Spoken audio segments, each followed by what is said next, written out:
Ukraine पर रूस ने किया साल का सबसे बड़ा हमला। 2025 में रूस द्वारा यूक्रेन पर किए गए बड़े हमलों में से एक 25 मई 2025 की रात को हुआ था, जिसमें रूस ने कुल 367 हवाई हमले वाले उपकरण, 69 मिसाइलें और 298 ड्रोन का उपयोग किया था।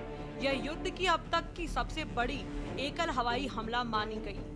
बहरहाल यूक्रेन से संघर्ष विराम को लेकर जारी पश्चिमी देशों की कवायद के बीच रूस ने यूक्रेन पर इस साल का सबसे बड़ा मिसाइल और ड्रोन हमला किया है। यूक्रेनी वायुसेना ने इस हमले के बारे में बताते हुए कहा कि रूसी सेना ने देश के पश्चिमी इलाकों को निशाना बनाकर ज्यादातर हमले किए। बता दें कि यूक्रेनी वायुसेना ने कहा कि रूस ने उन पर 574 ड्रोन और 40 मिसाइल से ताबड़तोड़ हमले किए। इस हमलों में से कम एक व्यक्ति की मौत हो गई और 15 अन्य घायल हो गए। वहीं यूक्रेन के विदेश मंत्री ने भी इन हमलों को लेकर बयान जारी किया। उन्होंने कहा कि रूस ने पश्चिमी यूक्रेन में एक प्रमुख अमेरिकी इलेक्ट्रॉनिक्स निर्माता संस्था पर हमला किया है। रूस पर अब लगातार शाहिद ड्रोन, क्रूज मिसाइल और ग्लाइड बॉम्बों का उपयोग कर यूक्रेनी शहरों पर हमला कर रहा है, जिससे यूक्रेन की एयर डिफेंस व्यवस्था पर भारी दबाव पड़ा। हाल ही में राष्ट्रपति जेलेंस्की ने कहा था कि यूक्रेन में अब कहीं भी शांति नहीं है। पिछले कुछ वक्त से राजधानी कीव और अन्य क्षेत्रों पर ड्रोन हमले तेज हुए हैं। इस साल के सबसे बड़े हमले 6 से 7 जून 2025 रूस ने लगभग पूरे यूक्रेन में 400 से अधिक ड्रोन पर 40 मिसाइल छोड़ी। इसमें कई लोग घायल हुए।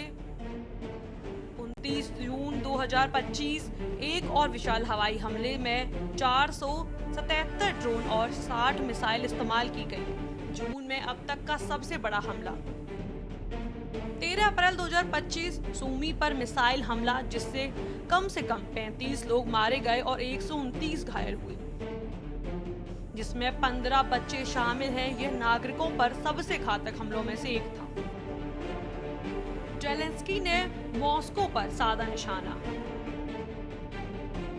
ताजा हमले के बाद यूक्रेन के राष्ट्रपति जेलेंस्की ने कहा कि मॉस्को से ऐसा कोई संकेत नहीं मिला है कि वे युद्ध खत्म करने के लिए तैयार हैं और उनके बीच ठोस बातचीत चल रही है।